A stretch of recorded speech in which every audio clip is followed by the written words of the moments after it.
Sirli bir səhərin xəbərini aldıq. Dedilər ki, başlayıbdı əskər qisasın. Murovdağın zirvəsində bayraq ucaldı. 44 günə vətənin yarası sağaldı.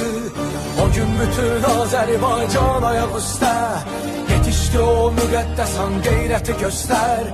Əskərimi güllələyənlər namaz üstə. Qardaşları hər birinin qisasını aldı. Tarixə yazıldı bugün qələbən sənin. Unutmarıq heç bir zaman heç bir əskəri. Millətin vətən yarası sağalıb artıq. Cənnətin qapısından baxır şəhidlərin. Tarixə yazıldı bugün qələbən sənin. Unutmarıq heç bir zaman heç bir əskəri. Millətin vətən yarası sağalıb artıq. Cənnətin qapısından baxır şəhidlər.